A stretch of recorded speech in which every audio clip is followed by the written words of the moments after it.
Hi everyone, this is Lindsay Johnson here, and this is week 3. I decided to do my project on Phil Spector and the Wall of Sound.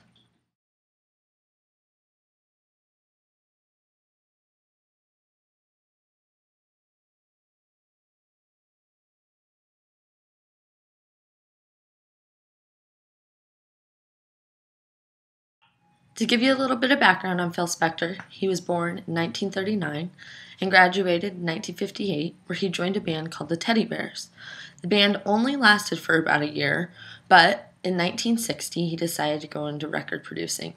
He worked with everyone from John Lennon, Tina Turner, the Beatles, the Ramones, and the Crystals. He's most known for his recording technique called the Wall of Sound.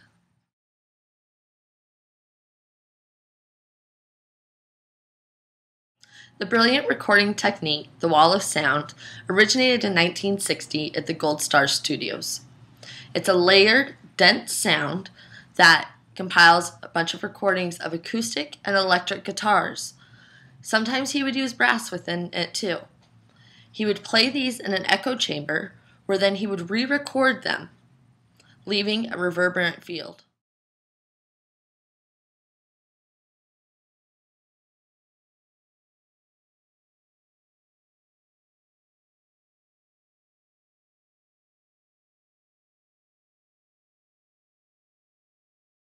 To give you guys a little bit better of an idea of what I'm talking about, here is a video that I found on YouTube to explain it.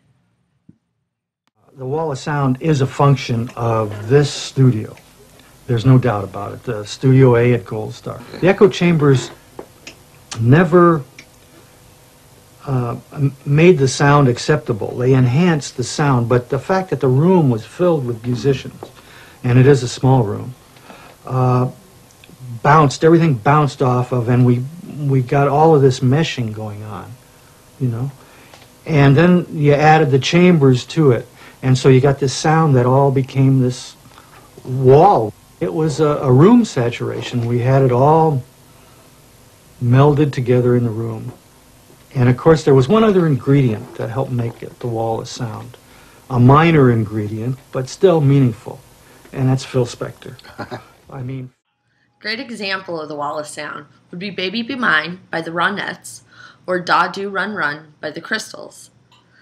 One of the major albums that he used this technique on is Let It Be by the Beatles.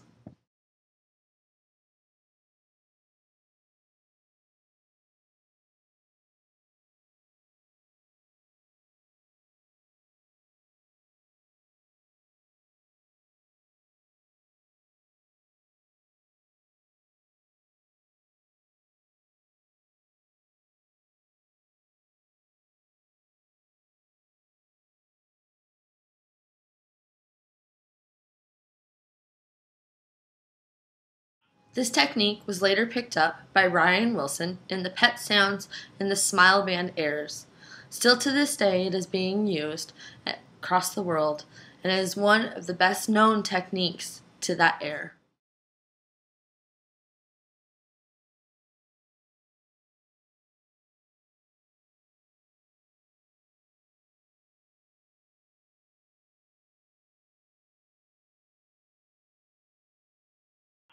I've heard a lot over the years and in class about the Wall of Sound, but it wasn't now until I researched it that I figured out how truly incredible it is.